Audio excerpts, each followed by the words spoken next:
Oh, kedengeran nggak suara gua? Halo? Kedengaran kok, I jelas.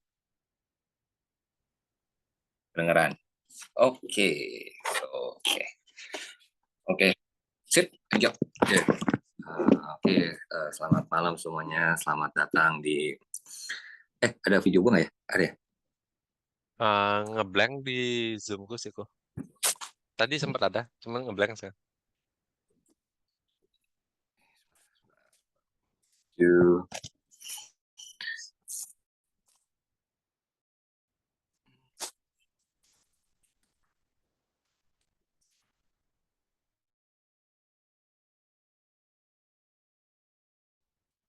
Bentar ya, kita ulang dulu sebentar.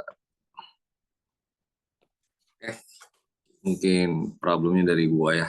Jadi sorry banget kita nggak bisa pakai video. Tapi gua akan tetap lanjutin untuk bawain seminar ini. Ya, selamat malam semuanya. Perkenalkan, nama gue Joshua. Hari ini gue akan bawain tentang Talking Head. Judul paper ini publish di ECC 2024. Dia masuk oral session. Judul papernya itu Talk Efficient Disentanglement for Emotional Talking Head Synthesis. Oke, ini akan jadi konten kita, struktur konten kita. Pertama, mau jelasin introduction. Apa itu Talking Head? Kenapa jadi famous gitu di kalangan computer vision researcher. Terus problem definition dari paper ini apa, method, result, terus nanti gue summary di akhir. Oke, kita masuk ke introduction. Pertama kita ngobrol dulu tentang apa itu talking head synthesis. Jadi talking head synthesis itu in general itu adalah ya ketika lu bisa generate speaking portraits dari single image. Kalau kita ngomong tentang talking head, itu tuh semua paper pasti nge-refer ke paper pertamanya itu adalah si Tin-Chun Wang itu dari Nvidia. Dia publish paper pertamanya. Namanya one shot image ya, one shot free view neural talking head synthesis yang ada di video ini. Itu dia pertama kali tuh bikin view buat talking head. Nah, habis itu starting pointnya. Terus nextnya apa sih problem yang ada di talking head? Oke. Nah, problem pertama di talking head itu yang susah adalah ketika lu harus generate image, tapi gimana caranya lu nge-preserve identity-nya. Nah, itu masih susah banget. Nah, si paper pada umumnya yang di talking head itu untuk dia nge-preserve identity itu either dia pakai network yang gede banget atau dia pakai cara paling gampang, itu adalah one shot. One shot itu dia yang paling gampang buat solve masalah identity, karena lu cuma butuh fine tune ke satu identity only dong. Ketika lu udah fine tune di satu identity, lu udah tahu kayak image yang dihasilkan pasti nggak jauh-jauh dari ini, tinggal lu editing aja gimana caranya dia bisa talking, karena identity udah pasti ke preserve. Itu yang pertama. Terus yang kedua itu problemnya adalah ya ketika lu gerakin kepalanya dengan degree-nya yang cukup besar, itu disebutnya sebagai extreme pose. Nah, itu ada caranya. Biasanya orang tuh pakai 3D information kayak 3D MM atau lu pakai flame parameter, intinya 3D face head buat lu dapetin depth information. Terus yang ketiga ini ya 3D information. Oke ya. Terus yang ketiga itu, nah kalau lu mau gerakin talking head itu biasanya orang cuma pakai video doang. Jadi kayak image to image. Jadi lu per frame-nya lu extra dari video, lu extra per frame-nya, terus lu gerakin based on per frame-nya. Frame per frame-nya. Nah, problem kedua itu adalah gimana caranya lu multimodal. Ya udah lu gerakinnya based on audio gitu. Nah, itu solusinya ya itu. Lu ada orang yang udah ngerjain, oke, kita bisa nih nge-convert audio jadi feature map. Nah, feature mapnya di-combine langsung ke talking head-nya. Oke, sama yang terakhir itu yang keempat itu dia problem yang berikutnya adalah dia lack of expression-nya. Wah, lu udah bisa talking, tapi lama-lama lu sadar kalau ini itu generated by AI. Kenapa? Karena dia nggak punya ekspresi apa-apa. Ini contohnya. Speak with you about the battle we're waging against an oil spill that is assaulting our shores and our Jadi citizens. solusinya ya lu tambahin. On April 20th, dia bisa an explosion ripped through BP Deepwater Horizon drilling rig, about 40 miles off the coast of. Terus yang terakhir itu adalah controllability. Controllability itu yang problem lah. Gimana cara lu bisa mengontrol dia punya cara dia talkingnya. Nah, bisa beberapa cara, either lu disentangle dulu antara pose sama expressionnya, atau lu pakai info representation dari 3D, contohnya 3D MM. Jadi lu bisa kontrol semuanya pakai another representation. Oke, ini ada contohnya. All combined.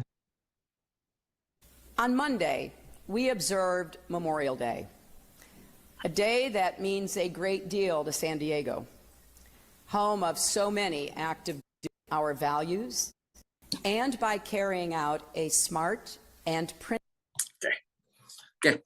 Kita tadi sedikit introduction about the neural head talking, problem-problem yang biasa dialami sama orang-orang researcher yang ada di neural talking head.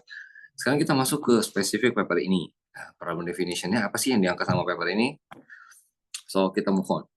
Ya, sekarang kita mulai mengerucutin kalau kita fokusnya ke gimana caranya audio driven talking head generation. So, ada dua cara. Yang pertama, kalau lu punya input audio, paling gampang ya udah lu convert seperti cara yang tadi gue jelasin, itu lu pakai 3D information atau lu pakai another representation. Lu bisa pakai landmark, 3D landmark atau 3D MM, atau lu bisa juga nanti pakai flame. Anyway, lu butuh another representation untuk nge-represent si audio input ini. Baru habis itu lu generate fotorealistiknya. Cuman problemnya itu adalah lu setiap kali mau training, dataset yang lu butuhkan harus include informasi ini, which is kita sebutnya sebagai ya lu time consuming lah untuk lu dapetin informasi ininya, ground truth-nya. Nah, sama kalau lu pakai 3D formation itu dia cenderung nggak fine detail itu nggak ada, atau dia lack of detail information di face-nya. Terus ada cara kedua, ya cara kedua itu lu langsung integrate aja fiturnya. Contohnya papernya si Wavliv. Wavliv ini yang paling terkenal di neural buat head talking. Jadi lu langsung aja directly lu tempel nih audionya jeder ke image. Bisa ngomong, cuma problemnya lu nggak bisa kontrol pose. Makanya later improvement itu ada, ya udah gimana caranya, ya udah kita tambahin aja adding pose control. Jadi lu pisahin ya antara si audio sama pose-nya, nanti ada lagi generate pose-nya. Cuman problemnya ya itu, kalau lu pisahin antara ngomong sama pose-nya benar-benar terpisah banget, ya itu jadinya unnatural movement sebutannya. Sebegitu. Nah, terus itu oke, itu tadi gue bicara tentang kalau lu dari audio input, ya intinya lu mau gerakin orangnya, lu mau driving talkingnya itu pakai audio, tapi lu pakai another representation. Terus yang kedua itu ada caranya, ya udah lu nge-disentangle aja pakai cara konsep disentangle. Jadi lu nggak perlu nge-gather datasetnya lagi. Nah, ini salah satu papernya. Ini paper baseline-nya paper ini disebut dia PDFGC. So basically PDFGC itu dia mau nge-disentangle, tapi dia mau melakukan 3 step. Pertama, lu disentangle dulu appearance-nya. Baru next-nya fine grain motion-nya baru lu disentangle. Lalu last-nya expression-nya yang lu disentangle. Jadi basically lu punya 3 tahap di sini. Cuman problemnya paper ini itu dia lama banget. Lu untuk training semuanya the whole entire framework lu butuh kurang lebih yang dimention sama paper itu sekitar 432 jam. Itu lama banget. Terus ada nih cara lain untuk lu buat nge-disentangle. Dia punya face, pose, expression sama emotionnya. Nah, itu papernya namanya DPE, Disentanglement of Pose and Expression for General Video Portrait Editing. Cuma problem paper ini dia itu benar-benar makan resource-nya gede banget. Kenapa makan resource-nya gede banget? Kalau lu lihat nih secara framework-nya, pertama lu harus fokus dulu ke expression-nya, lu generate jadi image to image buat bikin buat nge-generate face dengan expression yang lu mau, baru lu editing pose-nya. Terus pakai image itu buat jadi buat ngerakin pose-nya. Problemnya itu ya lu punya 2 decoder yang gede nih buat training. So itu kita sebut sebagai ya resource consumption-nya terlalu tinggi karena lu butuh 2 generative modelnya, decodernya. So apa yang di-propose paper ini? Paper ini nge-propose metode buat nge-disentangle, ya lu nggak perlu pakai cara kayak DPE, lu nggak perlu pakai cara PFDC. Dia cuma nge-propose kayak lightweight model aja. Basically ini ya, kalau lihatnya ada orange, bentar gue cek bisa nggak. Enggak. Oke. Nih, gue mulai satu-satu dulu nih. Dari framework ini yang sebelah kiri ini itu dia flow frameworknya secara garis besar. So basically lu bisa inputnya pertama ya lu identity source yang lo mau, terus lu bisa ngedriving lu punya talking head itu dengan input yang berbeda-beda, orangnya beda-beda. Di sini lu represent misalnya yang orange ini sebagai mode source-nya, terus ini ada bagian post buat ngedriving post-nya, sama itu yang bawahnya itu buat ngedriving expression-nya. So ya, pertama itu terus lu share, lu punya encoder di sini. Encoder itu gunanya buat lu nge-extract dia punya fitur jadi ke feature map.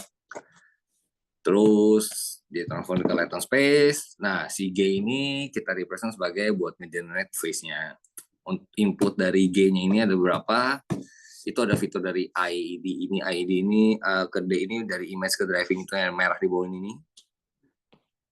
Nggak kelihatan nih. Ya ini di bawah G itu ada FID, terus ada FID yang ini itu dia buat identity-nya, fitur identity-nya. Buat dia maintain identity dari source-nya. Terus yang EAM ini tuh basically, itu nanti gua akan jelasin, itu basically buat nge-improve dia punya emotional research-nya. Terus di sini dia pakai teori atau kepercayaan bahwa kalau lu mau nge-driving image itu, lu mau transform dari image input ke driving, lu harus bawa dulu ke yang namanya latent atau canonical space. Itu teori yang dipakai sama si Foam juga, yang first order motion model for image animation. Lu bisa juga pakai yang namanya langsung dari image lu transform, lu training modelnya untuk dari image langsung ke driving targetnya, itu juga bisa. Cuma di sini dia pakai konsepnya ya udah lu bikin dulu semua ke canonical. So that's why untuk setiap identity source lu punya nanti satu kayak fiturnya itu jadi canonicalnya atau sebagai normalisnya lah. Sama juga buat yang mount, pose sama expression. Oke, all good. Nah, di sini kan ada 3 nih, MLN, PLN sama ILN. M itu stands buat mount, P itu stands buat pose, and E itu stands buat expression.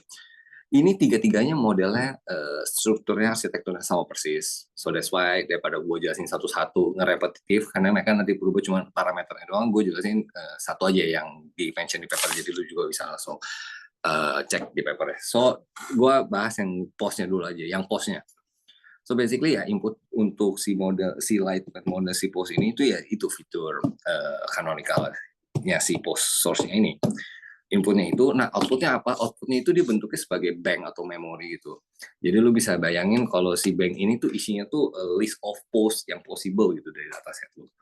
Nah di sini dia training, nah dia make sure bahwa untuk setiap kita di sini sebutnya kan dia masukin ke bank, di dalam bank itu ada namanya base, jadi ada a lot of base there. Nah setiap base antara base 0 sampai base sisanya itu harus ortogonal, which is setiap base itu merepresent masing-masing post, setiap post yang possible. Contohnya kayak gimana sih? Nih, contoh yang gua ngomong itu kayak gini nih. Dia nge-control one motion direction. Tuh, misalnya dia contoh ambilnya yang B3, 4, sama 5 nih, lu lihat. Setiap itu beda-beda. Itu pula juga happen di mount sama si expression. Mereka juga punya banknya masing-masing. Kayak gitu. Jadi dia mereka store itu jadi bank. Jadi lu udah punya lah ibaratnya train. Ibaratnya lu punya satu knowledge lah. Knowledge atau memori, kalau post-post itu seperti ini. Ini garis besar. Seperti itu.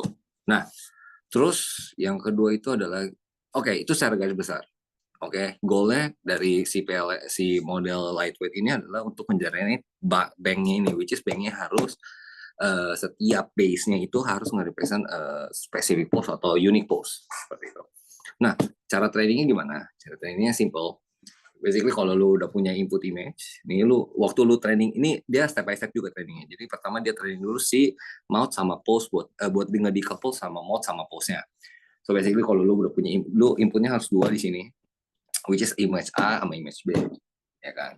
Nah inputnya itu nanti lu harus swap antara bibirnya di awalnya image itu lu harus swap bibirnya si A ke B, B ke A. Terus lu feed ke satu encoder, dapat fiturnya, baru lu masukin ke pose-nya, baru lu masukin ke si mount-nya. Nanti di tengah-tengah, waktu di mount-nya kan lu habis ganti tuh. Waktu lu habis ganti, lu swap balik dia punya mount. Berarti yang gua kasih kotak biru gitu. Itu tujuannya lu mau nge-disentangle. Kalau misalnya si mode ya udah lu fokusnya ke mouth, ke pause itu nggak perlu ngeliat mouth. Kayak gitu. Itu cara trainingnya, basically training disentangle mirip-mirip ya sama yang beberapa paper yang di Andy Scoofin juga melakukan disentangle mode. Ya basically ya dia kayak augment. Contohnya kayak augment data. Untuk yang mau lu disentangle biasa dia ditimpa sama satu hal. Kayak gitu. Oke, loss-nya basically simple. Loss-nya lu pertama reconstruction loss, perceptual sama adversarial loss. So basically lu cuma compute dari reconstruction loss. So sama yang last-nya itu paling lu pakai ke similarity loss di situ. Oke, basically simple. Itu buat lu nge-decouple mode sama pause-nya. Oke, next-nya yang susah itu among others menurut gua expression. Nah, waktu lu, jadi sekarang asumsinya lu udah training nih, dan model lu udah ngerti pose-nya itu seperti apa, pose-nya seperti apa, mode pose-nya juga seperti apa, mode-nya seperti apa lah, bentuk mulutnya seperti apa. Sekarang yang harus lu edit adalah, atau harus lu training adalah bang buat expression-nya. Waktu lu training si expression bang-nya ini, lu udah nggak training lagi si mode sama pose-nya. Oke, jadi itu semua di-freeze. So, lu akan fokus ke si expression-nya only. Nah, si expression ini waktu lu training itu, lu butuh yang namanya input image sama driving-nya. Driving-nya itu harus dari identity yang sama. Oke? Nah, cuma yang bedain cuma pose sama expression. So, next. Nah, cara dia main di expression ini, basically dia mention kalau misalnya untuk lu dapetin si expression itu between frame itu nggak terlalu besar. Itu dibuktikan sama papernya si PFGDC itu yang tadi gue ngomong bahwa dia lu mau dapat clean expression itu lu bisa average aja untuk setiap frame-nya, karena lu bisa kalau misalnya lu per satu kan agak noisy, makanya lu average aja karena lu bisa dapat yang lebih clean. Itu basically step di papernya si PFGDC. So dia pakai konsep yang sama, dia melakukan dia average juga, terus dia training modelnya di sini. So basically IEM ini itu yang gue bilang itu buat nge-improve lu punya si expression di head talking-nya. So basically kalau lu lihat formulanya FES, FID, mu, sigma plus FE itu basically similar kayak instance normalization. So basically itu kayak konsepnya si style transfer kalau lu sempat lihat-lihat di buat image editing. Oke, untuk training model ini juga simple. Basically juga reconstruction loss dipakai, terus tapi dia ada tambahan untuk loss buat motion loss. Basically motion loss itu dia nge-incorporate pre-train model dari gue lupa deh. Dia nge-incorporate pre-train dari model lain. Intinya seperti itu, terus di-compare. Kalau nggak salah dari LibNet kalau nggak salah. Oke, anyway dia compare di sini. Sebentar gue pastikan. Oke. Si ini yang sebelah kiri itu yang bentuknya kayak bulat dicoret itu dia ngambil dari face reconstruction, sama yang sebelahnya itu dia emotion recognition, emotion level. Oke. Ya habis itu dia ada mode konsistensi loss di situ. Oke. Simple. So basically sekarang udah training semuanya. Sebentar, guys. Sebentar. Kenapa dia maju terus? Sebentar ya. Gimana cara dia balik ya? Oke, kita continue. Oke, sekarang next paper ini nge-propose gimana caranya. Oke, sekarang lu udah bisa nih. Lu udah punya bang-bangnya. Sekarang lu udah punya bang expression, lu udah punya bang pose, lu udah punya bang mouth. Sekarang gimana dari audio ini lu generate, lu bisa talking-nya senatural mungkin seperti itu. Nah, ada problem lagi di sini. Jadi kalau lu langsung directly, gue jelasin dulu. Dia di sini ada nge-propose audio encoder EA di sini kalau lu perhatiin. Nah, basically problemnya itu adalah kalau lu main langsung tempel. Contohnya ini di papernya si Style Talk di Triple AI 2023, dia langsung tempel aja nih expressionnya, udah punya fitur expression, lu udah punya audio fitur audio, lu langsung concat, langsung tembak aja. Kalau mau dia tuh lu render as satu concat fitur seperti itu. Problemnya itu adalah expression itu kayak masih nggak relevan gitu sama lip synchronization, sama dia kurang detail. So problemnya itu di situ. Nah, jadi yang dia propose di sini adalah jadi untuk setiap audionya si audio encoder ini outputnya itu nanti ada sebuah W. W itu nanti untuk setiap bank yang lu udah punya semua base yang ada di dalam bank lu itu nanti dia weight. For example lu lagi ngomong A I U E O. Nah, udah nanti dia tinggal si audio encoder ini akan nge-weight dari base yang ada untuk ngebentuk A I U E O ini berapa besar yang harus dia kasih. That's why they call it WM di sini. Oke. Simple, dia juga di sini cuma ngebandingin fitur sama reconstruction. Oke, sama dia ada synchronization di sini. Loss synchronization itu dapat dari SyncNext buat lu nge-synchronize lu punya mount. Oke. Next, problem yang berikutnya itu adalah pause. Pause itu juga sedikit problem. Nah, problemnya si pause ini adalah si audionya ini, audio itu sama pause itu nggak begitu relevan juga gitu. Jadi itu kayak problem one to many gitu disebut di papernya. Kenapa? Karena lu nggak tahu nih audio ini pause-nya kemana, bentuknya kemana. Kalau lu main langsung tempel aja, nggak jelas. Itu makanya bikin jadi kayak unnatural movement seperti itu. So, paper ini dia itu nge-propose metode di mana, oke, lu udah punya nih bank basically udah punya bank pos-posnya itu, lu udah punya pos di dalam satu bank itu. Ya udah, dari pos itu lu bawa dulu dia pakai normalizing flow, bentuknya satu distribusi lagi di sini, Gaussian distribution seperti itu. Nah, itu lu pakai Gaussian normalizing flow, lu pakai MLE, maximal loss likelihood estimation. Nah, after that lu udah bikin nih, lu punya itu. Nah, nanti setiap pakai condition dari si audionya itu dia nge-sample dari si Z-nya ini, dari yang lu udah bikinnya ini, dari postnya. Baru lu sample buat lu jadiin postnya gitu. Seperti itu. Terus untuk lu training modelnya ini, lu pakai reconstruction loss, ya, sama ada temporal consistency loss di sini. Oke? Nah, habis itu untuk lu nge-improve dia punya emotion quality, di sini dia ada ekstrak lagi. Pertama dari input audio dia pakai semantic encoder, di sini dia pakai Hubert laws. Basically itu dia adalah self-supervised speech representation learning. Dia itu pakai modelnya, tapi yang dia training cuma di bagian transfernya dong di sini. Terus sama dia ambil misal dari teks gitu, dari teks ini terus dia pakai model Amborta. Moberta, speaking aware emotion recognition ya, terus buat improve. Intinya ini goal dari model yang ini itu buat dia improve si emotionnya. Seperti lossnya ya, basically dia reconstruction loss biasa. Terus kita masuk ke ini resultnya. Ya, as you can see di sini, kalau lu fokus ke yang atol A itu nge-represent the driving by audio, yang atol V itu dia nge-represent di driving pakai video.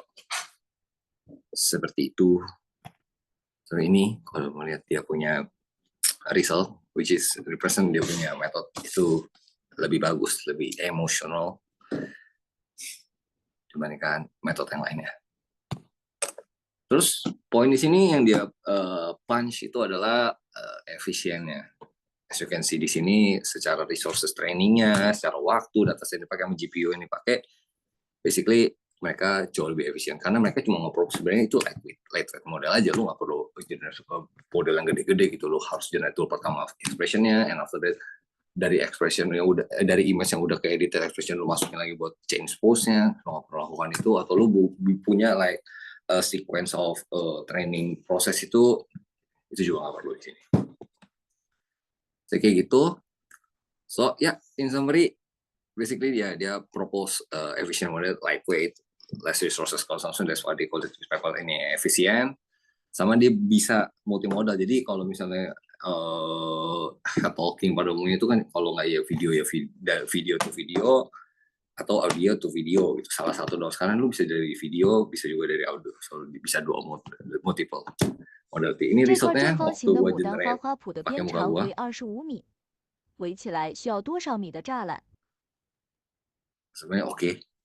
Tapi yang masih menurut gue problem di sini 这 tuh 颗 kalau 正 lu 方形的牡丹 masih 花花圃的 lu 边 coba 长 edit 为 dia 25 punya, 米， lu 堆 coba 起来 ganti 需 dia 要多 punya 少米的 expression, 栅栏？ itu dia masih problem. Menurut gue hasil belum begitu bagus. Oke, sekian representasi gue. Mungkin ada yang punya pertanyaan?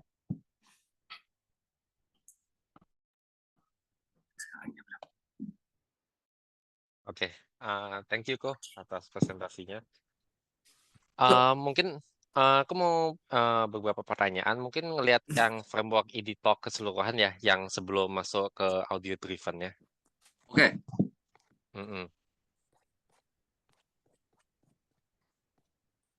Oke, ya Dwi, sikat. Nah, ini kan masing-masing MLP-nya itu kan itu ada ngasilin untuk mouth, pose, and expression kan, yang MLN, PLN, and ELN-nya itu. Iya, betul. Nah, itu sebenarnya ngasilin weight aja kan. Jadi anggapannya itu itu resultnya WM, WP, dan WE itu cuman kayak softmax cuman soft values yang dikaliin sama banknya itu untuk jadinya weighted ya, kalau dalam kasus mouth itu berarti weighted mouth pose-nya gitu ya. Nah, tadi aku masih nggak nangkep. Nah, yang bank ini kan tadi ada dilihatin kan demonya. Setiap bank itu sebenarnya orthogonal to each other. Jadi setiap bank tuh unik pose-nya. Nah, bank itu sebenarnya didapat dari mana ya untuk dapat? Untuk dapat banknya itu ya? Ya, betul. Nah, itu sebenarnya yang W-nya itu afterward-nya, yang si W ininya, yang si lu dapet di weight-nya. Untuk lu isi pertamanya itu lu makanya dia ada 2 step dulu. Pertama lu training dulu, dia punya model untuk ngisi banknya itu. Betul, exactly. Lu isi dulu banknya. Waktu lu udah isi banknya, baru si W ini di training pakai step yang selanjutnya, yang next-nya, yang tadi. Jadi lu isi dulu di step pertama, yang di step ini yang step ini, exactly. Ini, lu ngisi dulu banknya. Set. Baru nanti untuk lu update W-nya, next step-nya. So basically ini juga masih beberapa step. Sebenarnya ini masih beberapa. Cuman untuk setiap step-nya, kenapa dia bisa lebih cepat dari si PFGDC itu, dia abis lu training ini, lu nggak perlu training semuanya. Kalau si PFGDC itu, lu udah training satu step, nanti step berikutnya lu training lagi. Jadi ada repetitif di sana. Kayak gitu.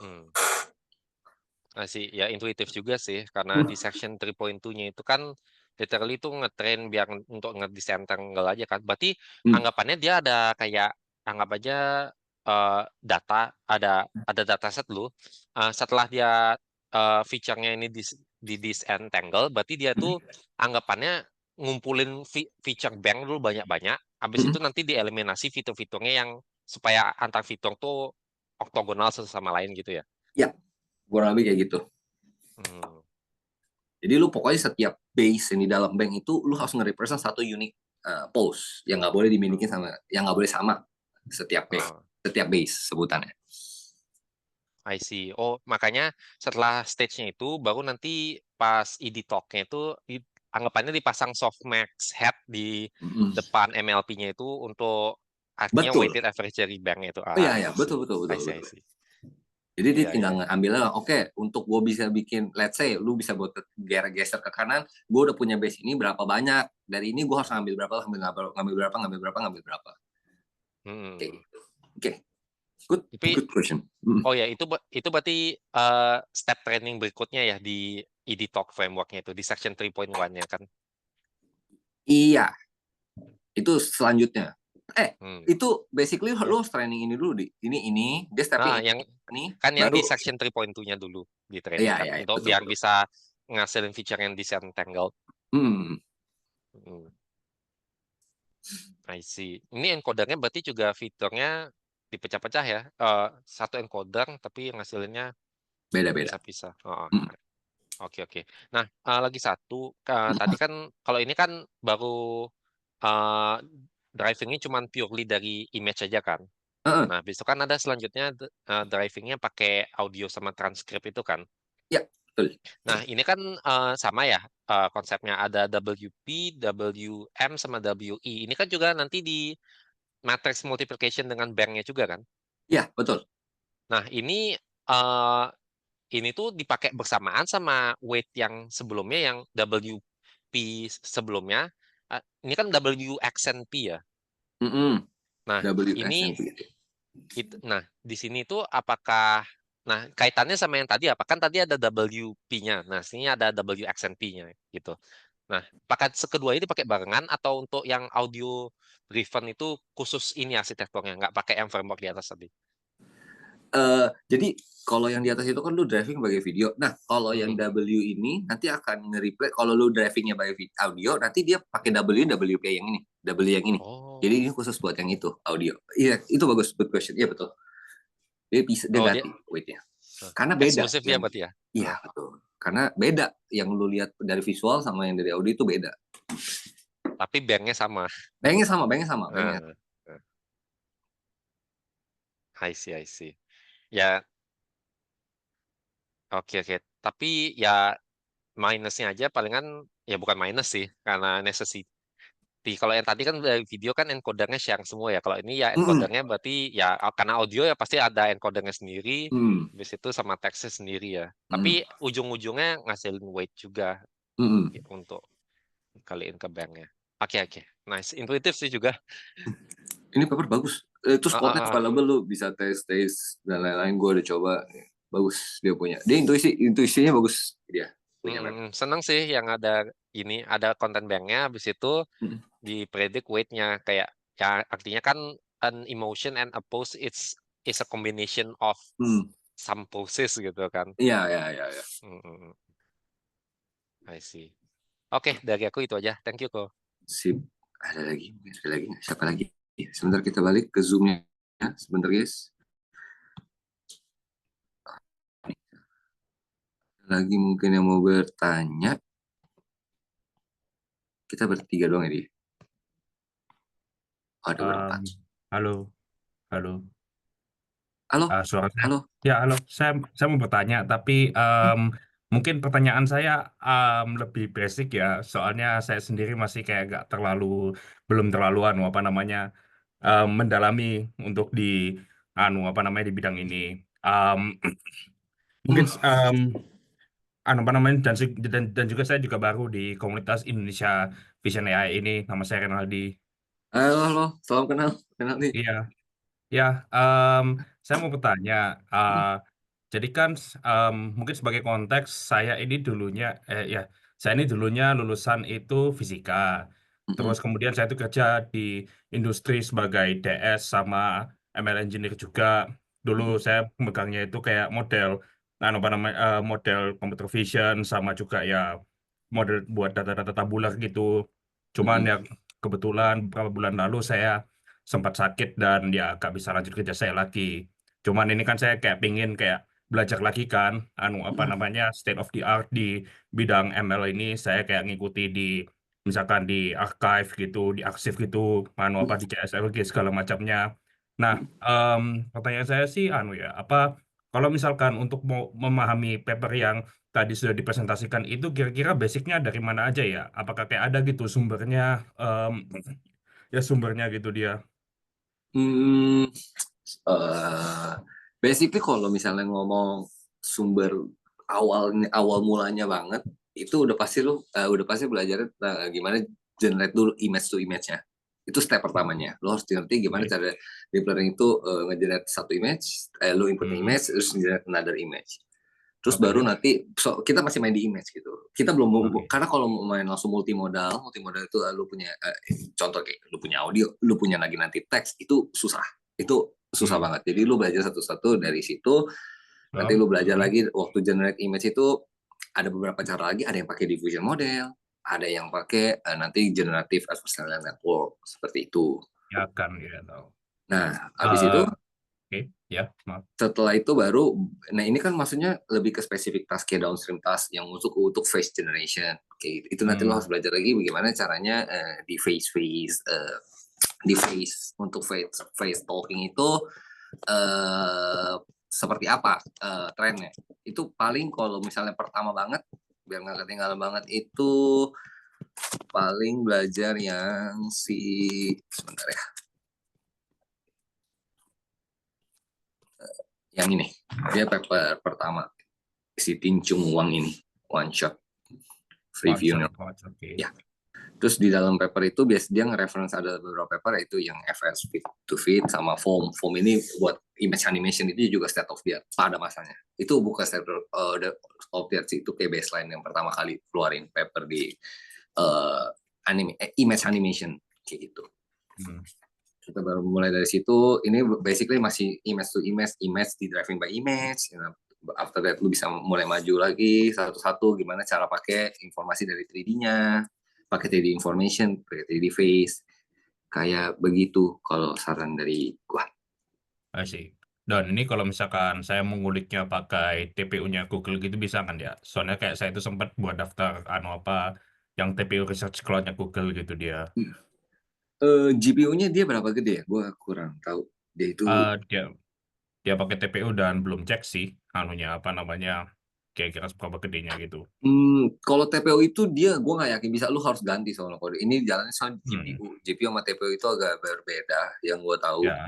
Belum pernah. Mungkin bisa, tapi mungkin harus banyak yang dituning di dalamnya. Oke. Kayak gitu sih. Sure, oke. Makasih ya. Ya, ada lagi mungkin yang mau bertanya? Oke, mungkin aku sekalian share experience-nya ya untuk mengerti ini juga. Boleh. Ya. Jadi memang ya kelihatannya paper state of the art sekarang rasanya kompleks-kompleks ya, macam-macam sekarang. Tapi walaupun state of the art yang baru-baru ini rasanya berubah, kayak yang dulu overcomplicated, over-engineered solution, sekarang udah mulai ke simple-simple lagi gitu. Yang saya lihat akhir-akhir ini ya. Tapi kalau dari saya sih untuk belajar yang kompleks ini, sepertinya kalau dari saya itu saya coba mengerti basic dasar-dasarnya dulu. Nah, dasar-dasarnya ini dalam maksud apa? Kalau di sini kan kalau di papernya ini kalau kita baca ya, itu kan ada kalau kita baca dari figurnya dulu. Kan dari paper itu pasti paling gampang dimengerti itu atau paling gampang diilustrasikan tuh di figurnya. Nah, misalnya di figurnya ini ada E sama G. Nah, E itu kan artinya encoder kan. Kalau kita cari-cari juga E itu artinya dibilang encoder di papernya ini. Nah, dari sana encoder saya cari tahu lagi encoder ini gunanya apa. Oh, ngasilin feature gitu. Oh, ngasilin feature. Istilah feature itu apa? Feature extraction. Oh, nah dari sana saya cari-cari paper-paper yang atau code atau semacamnya yang mengenai feature extraction untuk saya ngerti kenapa model encoder tuh inputnya gambar bisa ngasilin feature. Nah, dari sana baru ngerti feature itu apa, kayak latent features kan. Nah, habis itu baru sana kan ada generator gitu. Nah, dari sana gimana sih sebuah feature itu bisa diubah jadi suatu gambar penuh gitu. Nah, saya lihat lagi model-model atau codingan-codingan yang ubah dari feature jadi full image gitu. Nah, jadi istilahnya saya dalemin tuh dikit-dikit. Nah, habis itu ternyata ada model yang gabungin encoder sama decoder, namanya autoencoder. Nah, di dalam papernya juga pasti ada nyebutin autoencoder arsitektur. Nah, dari situ saya cari-cari lagi paper-paper. Ada papernya lama, ya papernya lama-lama, tapi ya autoencoder itu cukup banyak gitu. Kalau dari sana tuh saya mengerti lagi, oh ternyata gini perjalanannya dari gambar, di ekstrak feature-nya jadi latent space jadi feature, habis itu dibalikin lagi ke gambar pakai generator. Nah dari sana sih kalau saya metode belajarnya gitu. Jadinya setelah yang lain tuh jadinya intuitif juga. Oh yang tadi yang bang-bang itu kan feature. Oh artinya feature udah dapat lah intinya. Habis itu yang W tadi, oh itu kan mirip kayak softmax yang weight classification gitu kan. Berarti kalau di matrix multiplication jadinya feature-nya itu disederhanakan jadi satu feature. Ya prinsip matematika lah.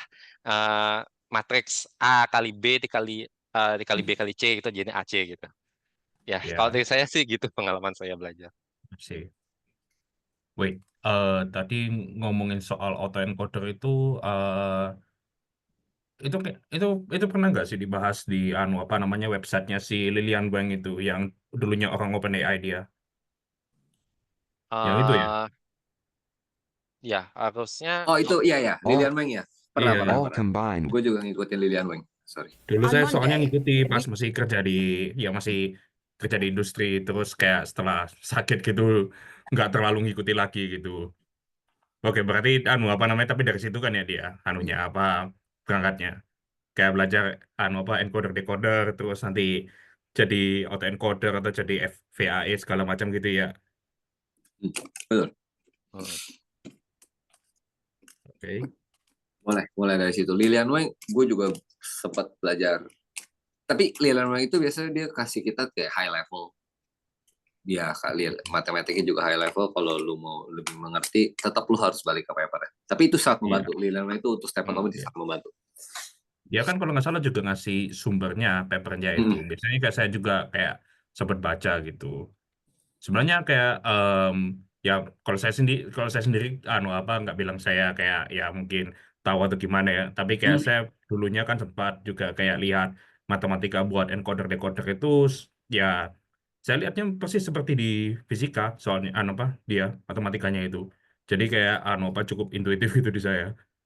Cuman kayak ketika sudah jadi kayak paper yang seperti tadi dibahas atau misalkan kayak paper-paper lain gitu, itu apa kadang kayak saya pengen kayak tahu kayak kira-kira ini saya butuh buat apa ya missing linknya gitu loh buat kayak bisa pahamin gitu loh gitu sih.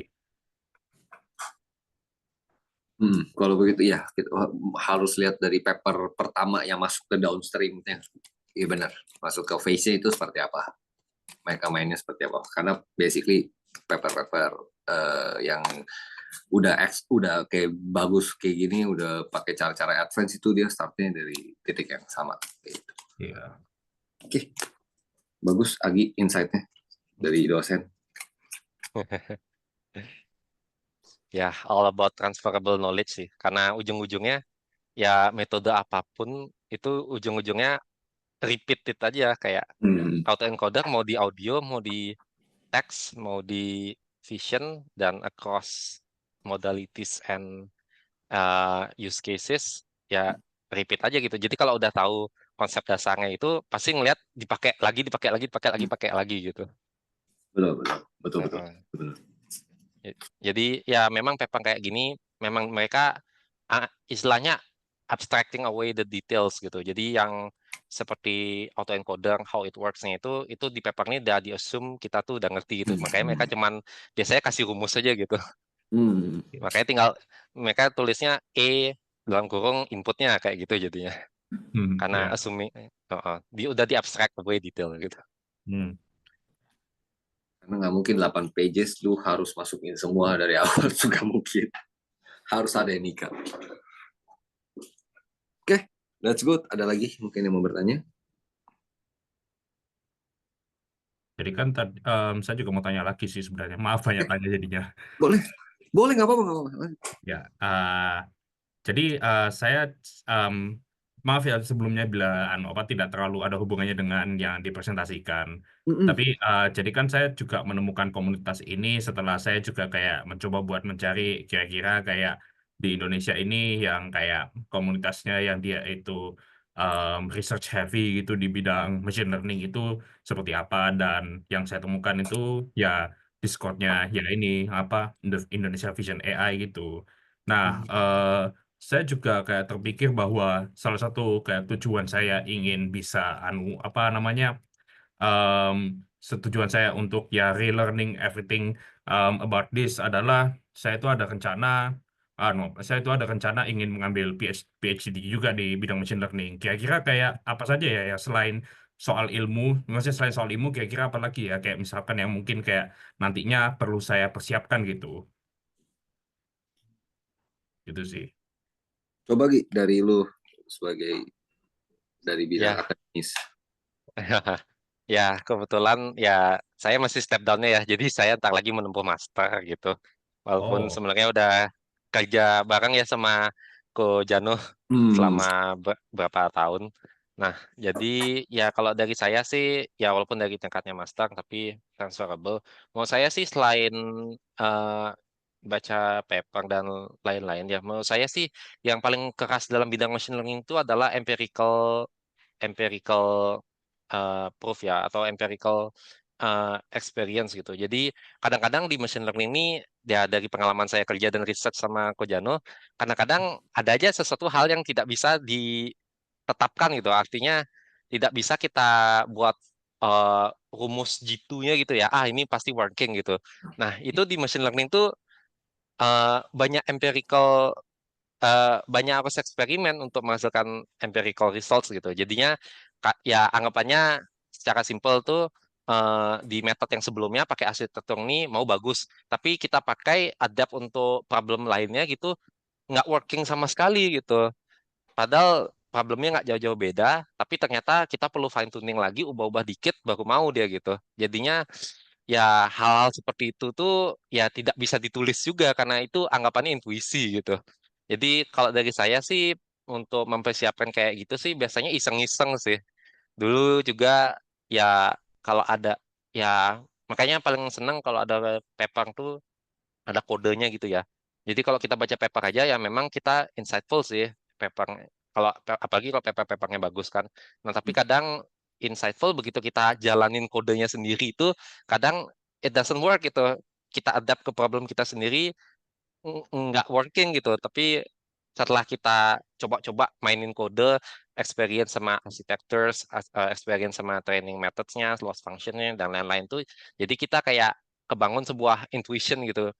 Uh, ya, oh kayaknya yang tepat tuh ini nih karena dari pengalaman dulu pakai arsitektur nih, pakai loss function nih, pakai ya dan lain-lain gitu, itu working gitu. Seperti itu sih. Karena itu yang jarang di-talk di dunia machine learning ya. Kayak rasanya banyak kan orang ngeliatin metodenya gini kan, tapi di balik itu ada hours upon hours of experiments yang berulang kali dilakukan, bisa berhari-hari, berminggu-minggu, atau bahkan berbulan-bulan gitu. Itu sih menurut saya. Jadi behind a paper itu it's not about just architectures and parameters, it's about ya how do they bagaimana mereka bisa capai ke poinnya ini gitu.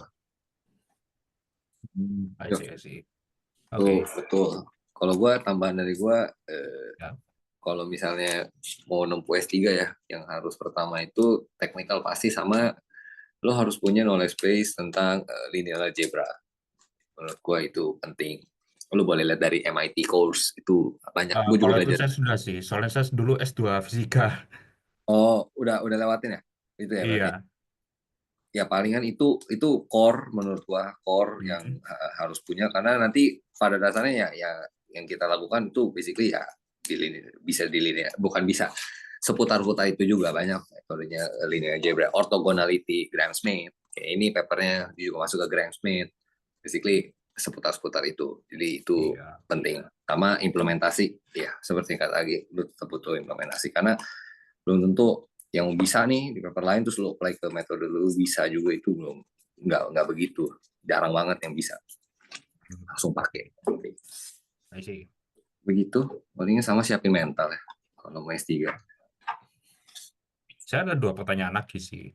Kan tadi saya mentionnya saya S2-nya dulu fisika kan. Nah, buat saya kayak bisa masuk ke PhD buat machine learning itu apakah kayak bisa kayak saya cuman pakai gelar S2 saya, atau saya perlu kayak nempuh S2 lagi di bidang ML gitu dia untuk ini. Dan pertanyaan kedua adalah saya kan dulu pengalamannya kalau yang S2 itu misalkan saya S3-nya mau fisika itu kan yang biasa keterima adalah anak-anak yang punya research experience gitu kan, pernah rilis paper bareng dosen dan segala macam.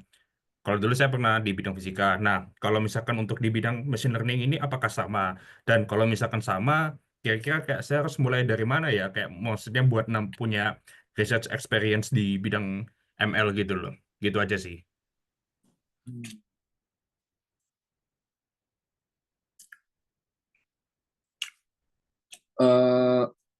Di kita bukan di kita, maksudnya tergantung lab. Ini kalau di computer vision yang gue sekarang juga lagi coba-coba cari PhD, mereka rata-rata kalau untuk dari master ke PhD itu, kalau yang grup-grup besar, memang grup-grup besar di bidang computer vision, memang iya betul mereka require untuk kita punya paper gitu di computer vision untuk nge-proof bahwa kita ngerti gitu di computer vision seperti apa. Cuman banyak juga lab yang maksudnya nggak terlalu besar itu mereka nggak terlalu lihat. Kalau lu punya paper bagus, tapi kalau lu belum punya itu, mereka cenderung lihat lu punya fondasi knowledge-nya sesuai dengan kebutuhan lab mereka. Contoh, misalnya labnya bekerja di bidang 3D, lu punya nggak basic 3D-nya? Terlepas dari lu punya paper atau nggak dulu. Kalau lu udah punya strong knowledge atau background di 3D, geometri, dan lain-lain, mereka bisa tanpa lu punya background, tanpa lu punya research paper seperti itu. Tapi berbeda case-nya sama lu. Kalau lu itu dari nyebrang nih, berarti kan fisika.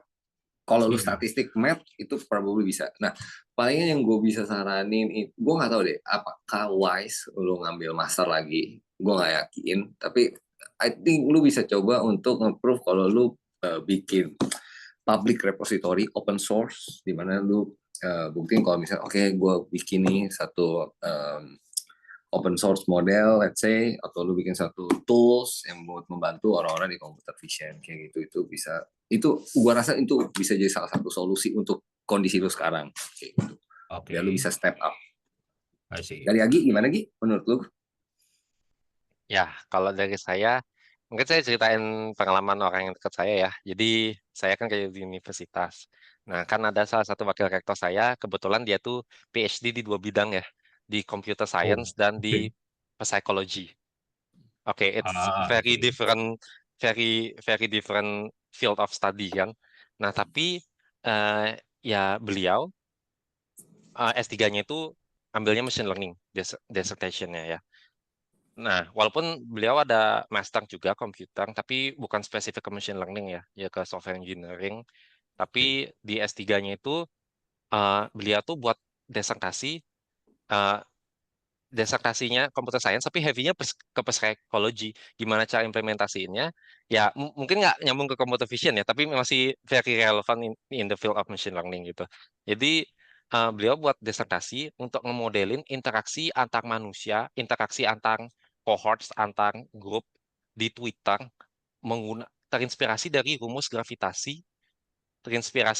rumus gravitasi yang kemudian implementasikan ke graph teori yang memodelkan hubungan antar orang. Ya, nah dari rumus gravitasi itu diadapt sama beliau. Beliau adaptasi rumus gravitasi, anggapannya seperti ya celestial body menarik celestial body yang punya mass yang tinggi menarik body yang lain di dekatnya itu. Beliau adaptasi itu. Beliau modelkan adaptasi model gravitasinya itu ke dalam social networks yang dimodelkan dengan graph theory gitu. Jadi beliau memang nggak dalam di machine learning banget, tapi beliau tahu, beliau sempat belajar fisika dikit dan beliau tahu kalau beliau eksperimen apakah model itu bisa diimplementasikan ke problem psikologi ini, dan ternyata it works itu. Nah, tapi it works-nya kan perlu ada ya perlu ada automation dan lain-lain gitu. Nah, itu pakai machine learning untuk nge-tuning grafnya itu. Jadi dengan menggunakan formula yang diadaptasi dari ya gravitational law-nya itu jadinya dipadukan dengan machine learning, itu jadiin pakai loss function atau modelnya gitu. Akhirnya ya bisa jadi bisa selesai disertasinya jadi modeling interaction of users in Twitter dengan menggunakan gravitasi tadi itu gitu. Ya, jadi kalau dari saya sih balik lagi machine learning is a tool gitu kan. Ya mungkin mungkin kan macam-macam. Machine learning ini kan spektrumnya luas juga ya. Jadi ada yang machine learning benar-benar low end, jadi low level. Jadi ada orang yang PhD-nya ngambil machine learning itu benar-benar ngebuat ngebuat sesuatu yang baru banget, kayak codingannya itu bukan codingan manusia lagi, tapi dia itu output research-nya bisa buat kernel, bisa buat kode yang buat matrix multiplication tuh 10 times faster untuk neural network gitu. Tapi ada juga yang high level research gitu. Yang high level research ya seperti yang saya bilang tadi. Jadi machine learning itu dianggap dia sebagai sebuah alat. Ya tentunya pasti ada belajar, ada banyak istilah yang nggak tahu, tapi ujung-ujungnya itu adalah sebuah tool untuk mencapai objektif sih gitu. Di-apply dengan domain knowledge-nya dia, dan sedikit knowledge dari pinjaman dari fisika juga ya. Jadi beliau dapat doktorate I see. gitu. Hmm, Gitu sih. jadi penasaran sama yang fisikanya itu, tapi mungkin nanti aja. Itu apa namanya? Ya, paham sih jadinya. Ya paham sih.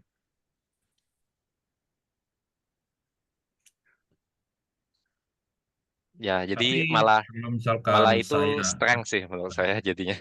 Karena punya domain knowledge-nya di sana justru kepikiran jadinya apa yang bisa diimprove dari domainnya itu. I see. Oke, ya paham.